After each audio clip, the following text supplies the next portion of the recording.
You've felt it before, haven't you? That subtle tension in the air before something unravels. You knew the relationship was ending long before the other person said the words. You saw the cracks forming in a company or a friendship while everyone else was still blind to it. You sensed the lie underneath someone's polished smile, the quiet collapse beneath their confident words. And when the truth finally emerged, when the breakup happened or the crisis exploded, you weren't surprised. You had already been living with the knowledge, carrying the weight of foresight long before anyone else dared to see. This is the strange gift of the introverted intuitive, to feel without evidence, to know without proof, to live with truths that others cannot yet perceive. It is both a gift and a burden, because it places you perpetually out of step with the world around you. You see the storm gathering while everyone else still celebrates under the clear sky. You notice the shadows behind people's masks while they insist that everything is fine. You live in tomorrow while others are still trapped in today.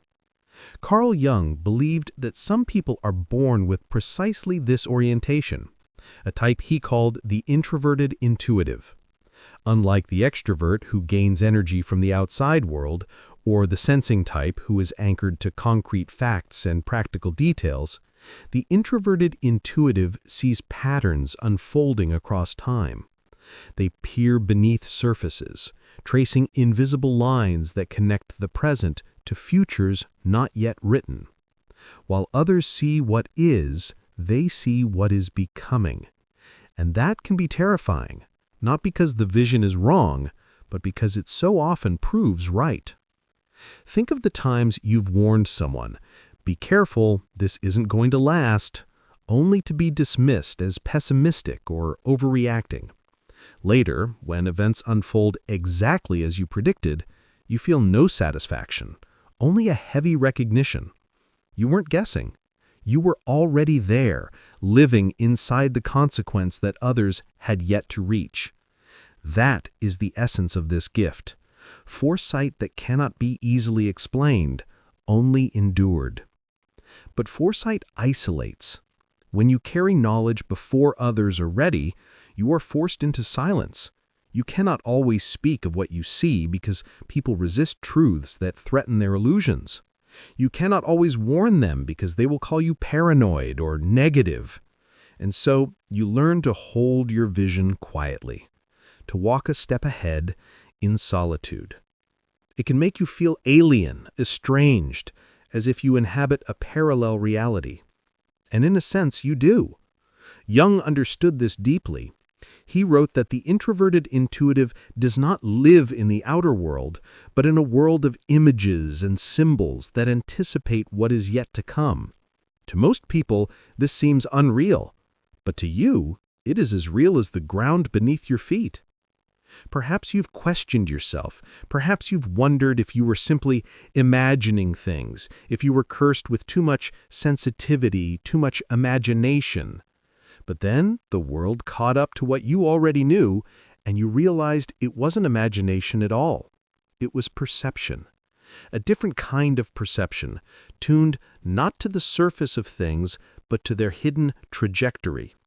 Jung would have called it a superior function, not superior in value, but in strength, a dominant way of relating to reality that shapes your very existence.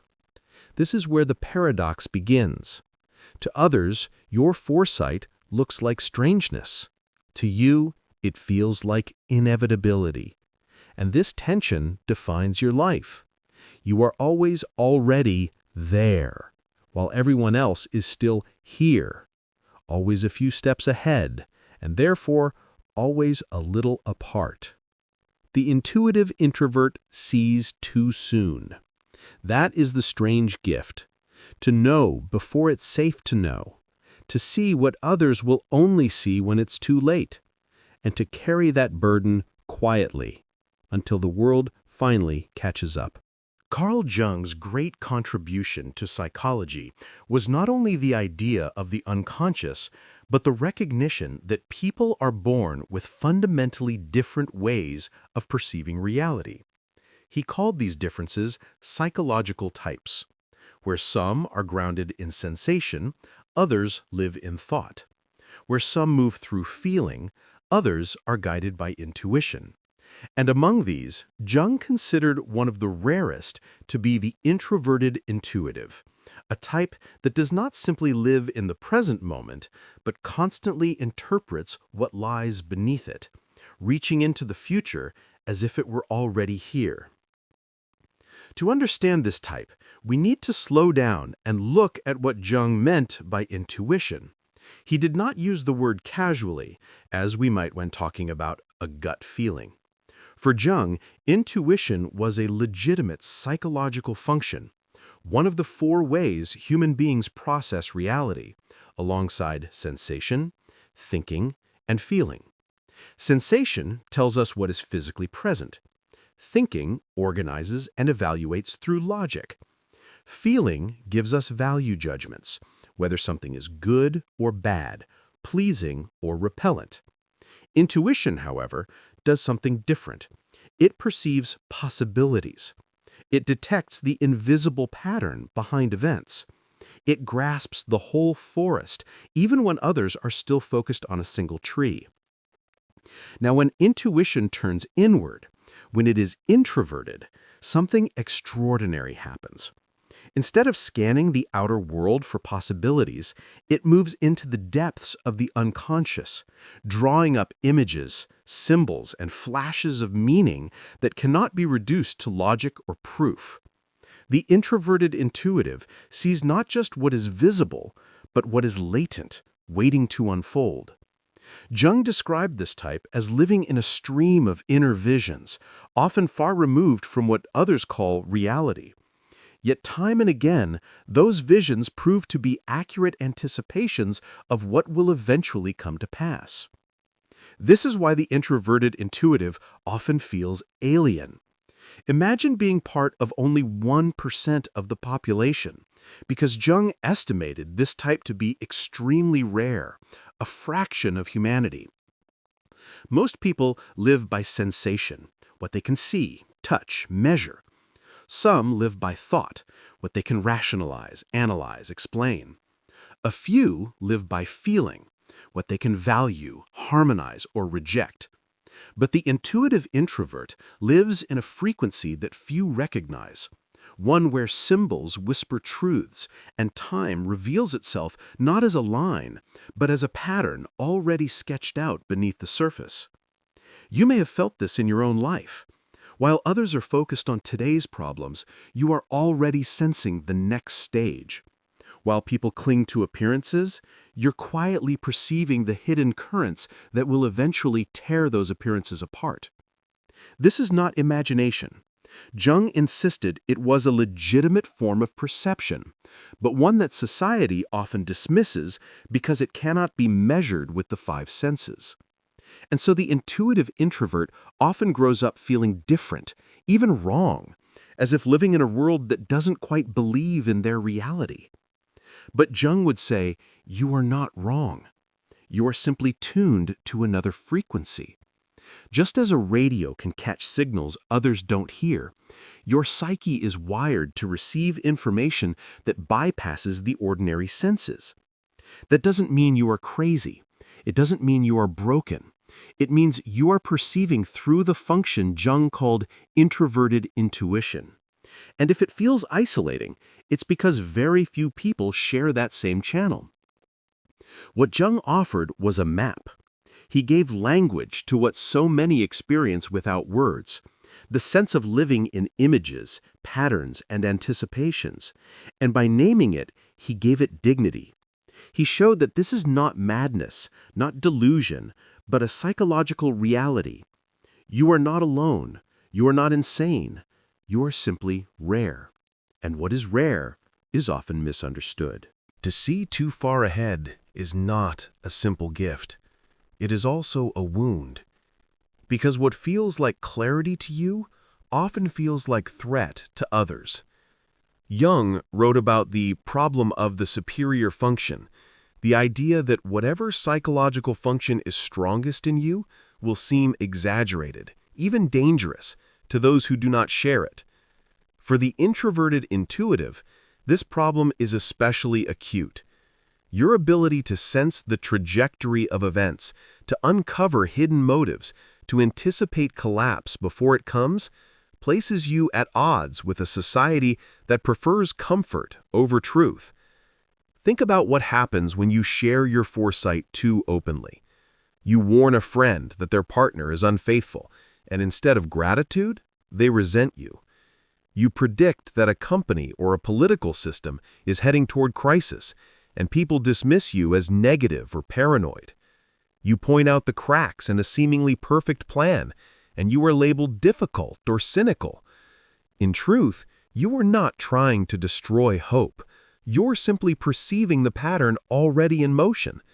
But most people cling to illusions as if their survival depends on them. And so they turn against the one who threatens those illusions. This is the social cost of foresight: projection. Jung explained that when people cannot face their own shadow, the truths they do not wish to see, they project it onto others. And who better to project it onto than the person who sees too much? The intuitive introvert becomes the carrier of everyone else's denied reality. They are told they are cold, judgmental, even dangerous, when in fact they are simply reflecting what the collective refuses to acknowledge. The bearer of vision becomes the scapegoat for the blindness of others. The result is isolation. Over time, you may learn to keep quiet about what you perceive. You bite your tongue when you see the lie in someone's story. You hold back when you sense a relationship crumbling. You pretend not to notice the inevitable because experience has taught you that people do not want to hear it. They would rather live in their illusions than face the truth too early. And so you carry the burden alone, walking in a parallel reality that no one else seems to inhabit. This isolation is not just social, it is existential. When your vision reaches further than the collective, you feel as though you are living out of time. You are in tomorrow, while others are still in today. You see the consequences before they unfold, and so you live in a double world, the actual present and the unfolding future. Few can join you there. This can create a profound sense of loneliness, a feeling that no one truly understands the depth of your perception.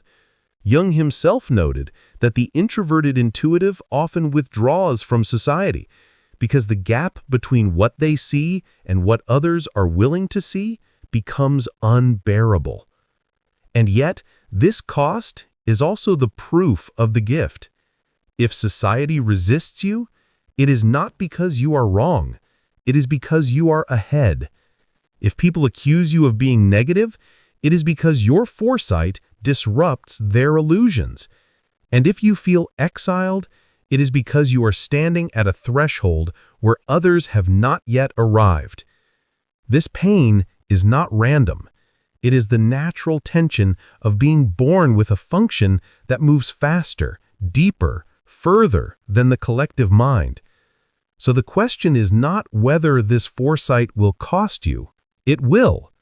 The question is whether you can bear that cost without collapsing into bitterness or despair. Because if you can, then the very isolation that feels like exile can become the beginning of something greater. The transformation Jung called individuation, the process of becoming fully yourself. The difference between collapse and transformation lies in how you carry your vision. For many intuitive introverts, the burden of foresight first feels like a curse. You see too much, too soon. You lose friends because you speak truths they're not ready to hear. You feel like an alien, watching life unfold from a vantage point that isolates rather than connects. Left unresolved, this can spiral into despair. Jung mourned that the introverted intuitive risks becoming trapped in their inner images, losing contact with reality, and sinking into a detached, almost prophetic detachment from life itself. But there is another path. The very qualities that once felt like a curse can be transformed into an initiation. The key word here is individuation. Jung described individuation as the process of becoming whole, of integrating the unconscious and conscious, the shadow and the light, the isolated vision and the embodied life. For the introverted intuitive, individuation means learning to balance the flood of foresight with grounding in the present. It means transforming solitude from exile into sacred ground. It means no longer seeing your foresight as an enemy, but as a calling, something entrusted to you because you have the strength to bear it. This transformation often begins in solitude. Not the bitter loneliness of rejection, but the chosen solitude of self-discovery. When you step back from the noise of society, you begin to see your visions not as alien, but as the natural language of your psyche. You realize that your foresight is not meant to make you popular, but to guide you inward, toward the work of self-integration. In solitude, the curse begins to shift. The silence that once felt like abandonment becomes a sanctuary where your gift can breathe. But transformation also requires confrontation with the shadow, because foresight alone is not enough. It can make you arrogant, detached, or overly critical if it is not balanced. The shadow teaches humility. It forces you to recognize that even your visions are colored by your own unconscious material. Jung insisted that without shadow work, the intuitive introvert risks projecting their own darkness onto others, mistaking it for pure foresight. To carry this gift responsibly, you must be willing to look at yourself as deeply as you look into the patterns of others. Clarity of boundaries is another initiation. The intuitive introvert must learn that not every vision needs to be shared.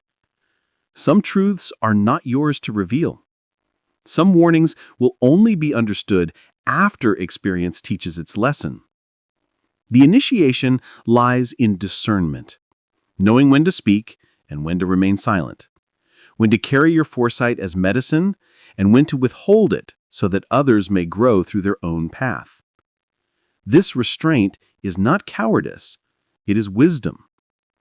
It transforms foresight from a weapon that isolates into a gift that serves. And then, slowly, a paradox reveals itself.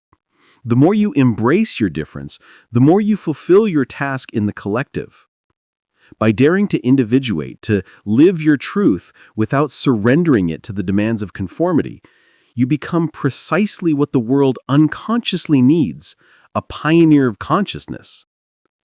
Your visions may not always be welcomed, but they plant seeds in the collective psyche. Your very existence, lived authentically, expands the map of human possibility. What was once curse becomes initiation. What was once exile becomes vocation. Jung never promised that this path would be easy, but he suggested that those who carry rare gifts carry them for a reason. And for the introverted intuitive, the reason is clear: to become a bridge between the unconscious and the conscious, between what is hidden and what is yet to come. By now, the pattern should be clear. What once felt like a curse, the strangeness of seeing too much too soon, is also the very sign of your role in this world. Carl Jung understood that individuals do not only live for themselves. Each type, each psyche plays a part in the great unfolding of human consciousness. And the role of the introverted intuitive is that of the pioneer, the one who walks ahead, carrying images of the future long before the collective is ready to see them. Think about what this means. Every society depends on people who can perceive the unseen. Prophets, visionaries, mystics, artists, they are all in different ways the carriers of intuition. They anticipate truths that the collective cannot yet bear. They point to dangers, but also to possibilities. They remind humanity that life is more than the surface, more than the immediate gratification of the senses. The introverted intuitive lives in this lineage. You may not call yourself a prophet or a mystic, but the essence is the same. You are living a step ahead, holding a mirror to a future others will only recognize when it arrives. This is why your foresight feels both isolating and meaningful. On the one hand, you carry knowledge that makes you different, even unwelcome. On the other, that very difference is what makes you indispensable. Without pioneers of consciousness, humanity would remain trapped in the present moment, blind to its own trajectory. You are not here to be comfortable. You are here to prepare the way. But this preparation does not always look dramatic. Sometimes it is quiet. It can be as simple as refusing to participate in illusions, even when everyone around you does. It can be choosing truth over convenience, clarity over denial. It can be holding a vision of what could be, even when others scoff or turn away. Your life itself becomes a message, proof that deeper perception is possible, that not everyone is bound to the illusions of the present. In this way, you become not just an outsider, but a lighthouse. Standing apart, yes, but shining precisely because of that distance. Of course, the loneliness does not vanish. Being ahead of the collective means there will always be a gap, always a sense of walking in a different rhythm. But through individuation, that gap becomes bearable, even sacred. You no longer measure your worth by whether others understand you. You recognize that your worth lies in living your truth, in carrying your vision faithfully, whether or not it is welcomed. This shift is the essence of transformation, from curse to calling, from exile to purpose. And so, the final reframing. If you see the future before others do, it is not madness. It is not brokenness. It is not punishment. It is a sign that you have been entrusted with a role. The role of reminding humanity of what lies beneath and what lies ahead. Jung would say, this is your individuation, your becoming whole by honoring the function you were born with.